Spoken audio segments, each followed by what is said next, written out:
광복절에 윤미향을 사면하다니 참으로 놀랍습니다. 대한민국이 독립을 맞이한 날, 그 상징성과 역사적 의미를 기리는 날에 위안부 피해자의 눈물을 빼앗고 가슴에 대못을 박은 인물을 풀어주는 결정을 내렸다는 것은 상식과 정의에 대한 모독입니다.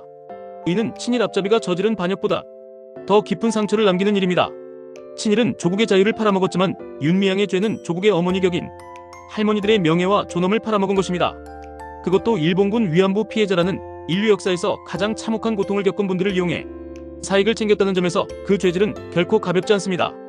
그런 인물을 사면하는 것은 피해자들을 2번 죽이는 행위이며 광복의 의미를 모욕하는 결정입니다. 윤미향 전 의원의 행적은 이미 국민의 기억 속에 깊게 각인되어 있습니다. 정의기억연대라는 이름 아래 모였던 후원금이 위안부 피해자의 생활과 명예를 위해 쓰이지 않고 개인 계좌를 통해 불투명하게 사용되었으며 대법원이 명백한 횡령과 국가보조금 편취를 인정했습니다. 이 사실은 법리적 다툼의 영역을 넘어 도덕적 파탄을 드러낸 사건입니다. 피해자 본인인 이용수 할머니가 기자회견을 열고 30년 동안 할머니들을 이용해 먹었다고 외쳤을 때 국민은 분노했고 정의를 기대했습니다. 그러나 민주당은 윤미향을 제명하는 방식으로 의원직을 유지하게 하는 꼼수를 부렸고 그는 무사히 임기를 마쳤습니다. 그리고 이제 이재명 정부는 그에게 광복절 특사라는 면죄부를 안겼습니다. 광복절 특별사면은 그동안 사회적 통합과 화합의 상징으로 활용되어 왔습니다. 그러나 이번 사면 명단은 오히려 국민 분열과 분노를 키웠습니다.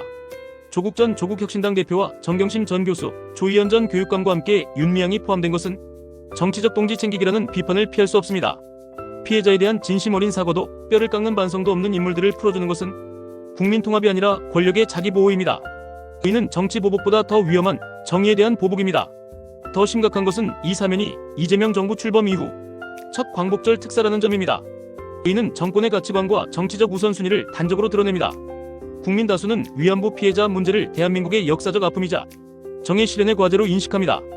일본의 역사 왜곡과 망언에 맞서 싸울 때마다 위안부 할머니들의 증언과 눈물은 대한민국이 도덕적 우위를 지키는 근거였습니다. 그런데 그 눈물을 가로챈 인물을 사면한다면 앞으로 일본의 역사 부정론자들에게 어떤 빌미를 줄 것인지, 외교적으로 어떤 명분을 잃게 될 것인지 깊이 고민해야 했습니다. 그러나 이재명 정부는 그 판단보다 정치적 이해관계를 우선시한 것으로 보입니다. 윤미향 본인은 사면 발표 직후 고맙습니다라는 짧은 글을 올렸습니다. 반성 없는 태도는 여전했고 지난 8일에는 저것들은 나를 물어뜯고 있다. 저는 참 편안하다는 표현까지 썼습니다. 피해자와 국민을 향한 최소한의 미안함도 자신이 한 행동에 도덕적 무게를 느끼는 기색도 없습니다. 이런 인물이 사면을 받는 순간 사면의 가치는 무너집니다. 사면은 과거의 잘못을 인정하고 뉘우치는 자에게 주어지는 마지막 기회입니다. 그러나 이번 사면은 회개 없는 용서이며 이는 곧 정의의 부정입니다. 개혁신당 천하람 원내대표는 광복절에 위안부 할머니 돈을 유용한 인물을 사면하는 것은 어린이날에 조두순을 사면하자는 말과 뭐가 다르냐고 했습니다. 이 극단적 비유가 과하다고 느껴질 수 있지만 그만큼 국민 정서와 동떨어진 결정이라는 점에서는 본질이 같습니다. 범죄의 성격은 다르지만 피해자와 국민의 상처를 외면하고 가해자에게 면죄부를 준다는 점에서 동일한 충격과 배신감을 안깁니다. 이준석 대표도 운동권의 압박에 청구서를 받아든 것 아니냐는 의혹을 제기했습니다. 이는 사면이 법치의 영역이 아니라 정치거래의 영역으로 전락했음을 시사합니다. 윤미향 사면은 단순히 한 정치인의 문제를 넘어 대한민국의 역사 정의와 피해자, 인권 정책 전반에 심각한 악영향을 미칠 것입니다. 위안부 피해자 문제는 국제사회에서 대한민국의 도덕적 리더십을 뒷받침하는 핵심 사안입니다. 그런데 정부 스스로 그 도덕성을 무너뜨린다면 일본과의 외교 협상에서 어떻게 과거사 문제를 당당히 요구할 수 있겠습니까? 더 나아가 시민사회와 국제인권단체들이 한국 정부를 어떻게 신뢰하겠습니까? 사면 하나로 수십 년간 쌓아올린 도덕적 기반이 흔들릴 수 있습니다.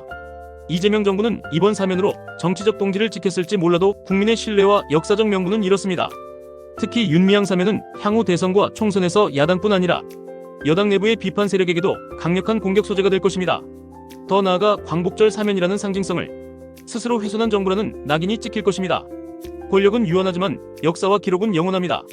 이번 사면은 향후 교과서와 역사서에서 잘못된 사면의 사례로 기록될 가능성이 큽니다. 윤미향 사건의 본질은 단순한 법률 위반이 아닙니다. 이는 피해자의 명예와 인권을 짓밟은 도덕적 범죄이며 국가와 국민의 신뢰를 배반한 정치적 범죄입니다. 그러므로 사면은커녕 오히려 철저한 반성과 사회적 봉사를 통한 속죄가 뒤따라야 할 사안이었습니다. 하지만 이재명 정부는 반대의 길을 택했습니다. 피해자 이용수 할머니의 수양딸은 어머니께서 90 중반을 넘으셨고 기력이 쇠하신데 이런 소식을 들으면 건강에 안 좋은 영향을 줄 수 있다며 비통함을 감추지 못했습니다. 이 목소리가 바로 국민의 마음입니다.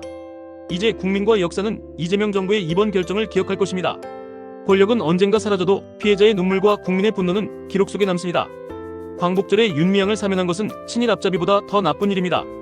왜냐하면 친일은 외세에 나라를 팔아넘겼지만 윤미향의 범죄는 우리 스스로, 우리 어머니들을 팔아넘긴 것이기 때문입니다. 이재명 정부는 이번 사면으로 국민 앞에 그리고 역사 앞에 심판을 받을 것입니다. 정의는 늦을 수 있어도 사라지지 않습니다. 그날이 오면 이번 사면은 대한민국 정치사에서 가장 부끄러운 결정 중 하나로 남게 될 것입니다.